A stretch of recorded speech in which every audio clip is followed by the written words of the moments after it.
Today I'm going to be talking about why I believe you should start journaling. First off, I'm going to talk about why I wanted to start journaling. And at first it was really because I thought it'd be cool to have messages from myself from years past. I always thought like, oh, what if I had some some writing from this point in my life and it was dated and I could just see what I was thinking at that point in time. And yeah, I always thought it'd be cool to just have a journal. But it was one of those things. I'd think like once in a while, like, oh yeah, I should really start doing that, or like a workout log, something like that, and then we just never do it, and yeah, just never happened. But now I journal almost every single day, and I'll be talking to you guys about how I started, why I started, how to build a habit, and why I do it. And second, who got me into it? I would say Ryan Holiday really was the one who lit the fire in me to really start doing it. Because, like I said, for a long time I wanted to, but I was when I first started getting into kind of like Stoic philosophy and philosophy in general. I watched a Ryan Holiday video, and he said journaling and Stoicism basically go hand in hand, and I was just like, wow, like you know, that's a very very strong take to have on journaling and Stoicism. So I was like, maybe I should try this thing out. And then I started hearing of like about meditations before I read it, and was gonna like, oh, I really want to read that book. This sounds like be a good book, and figured out that it was actually a journal from Marcus Aurelius. So I've read Meditations 3 or 4 times now, and every time it's just really cool to see that, or really cool to think that he was just writing these things to himself. These are just rules that he wanted to abide by, things that he wanted to practice, things he was struggling with, and I think it's just really cool that meditations is just a journaling practice from Marcus Aurelius. So that was another reason that just kind of cemented it home that I really wanted to build this habit and start doing this and see what the benefits are, because I've only heard good things. And then talk about how I turned it into a habit, because like I said, I struggled with even starting, and I feel like that's one of the hardest parts is just starting something like this. But once I how I kind of started turning into a habit, I first had the Daily Stoic journal. This is Ryan Holiday's journal on just a daily Stoic message, and then you kind of just do a morning review and an afternoon review of it. Um, like one of them is, will I accept the situation and still fight to do and be good? And I think those are just great questions that you can ask yourself every morning. Like obviously that's a really good one, and kind of just prepares you for the day and how you want to deal with problems and things that arise. So I really liked starting with that, but I kind of did it for like 2 3 months, and then I kind of felt confined to the question, and I found myself kind of just journaling about what I wanted to journal about instead of answering the questions, because like they're really good questions, don't get me wrong, and sometimes I'll still go back to it and answer like the question of whatever day it is, because they're all dated 366 days of writing. um, they're all dated so you can do it day by day. But yeah, I just found myself confined, so then I picked up this journal, and I started this about 5 months ago now, and I'm almost done the whole thing, just writing basically every single day about things in my life, things I'm dealing with, things I'm trying to practice, things I'm trying to be better with, and then just kind of battling with those on paper and kind of seeing my thoughts outside of my head instead of just dealing with everything inside, because it's hard to just kind of work through problems sometimes when you're in your head, but I find that it's a lot easier sometimes when I see it on paper and I see what I'm complaining about is so trivial and doesn't matter. Like the answer sometimes is just so obvious to questions that I've been battling with for days or weeks.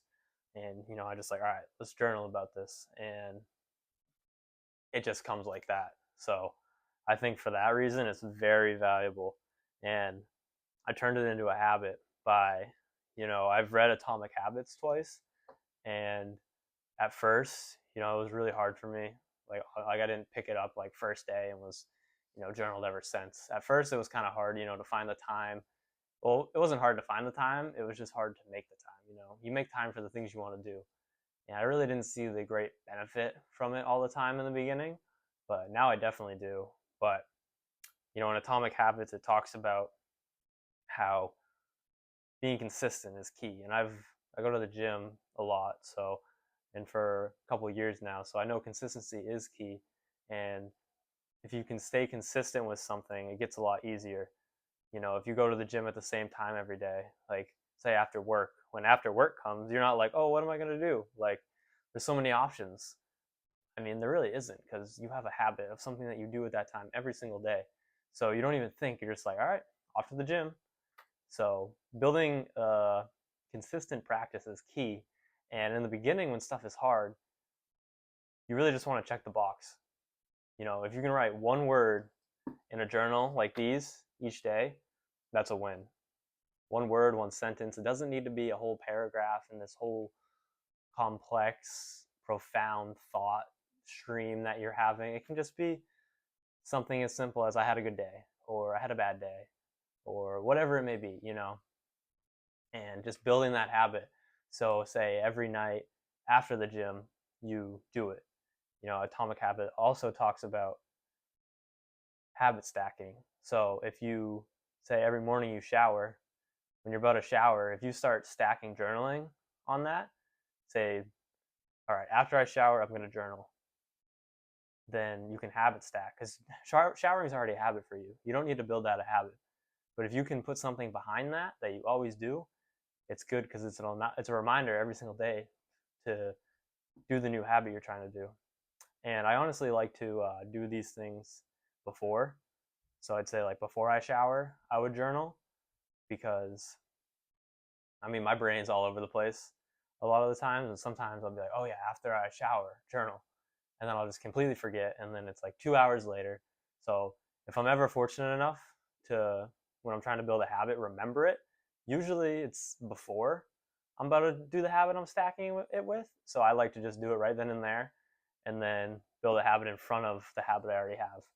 And that's kind of just how I like going about it. And if you've never read Atomic Habits, I highly recommend that, because we are just creatures of habit, and to be able to see why things are a habit and how to break bad habits and get good habits, it's a really valuable book to read, and very, very helpful. So I highly recommend Atomic Habits if you want to start a journaling practice, but you kind of keep falling off, and you do it for a day or two and then you stop, and then you do it for a day or two and you stop. Or if you do that with anything, honestly, I highly recommend you read Atomic Habits, because the whole premise is small changes daily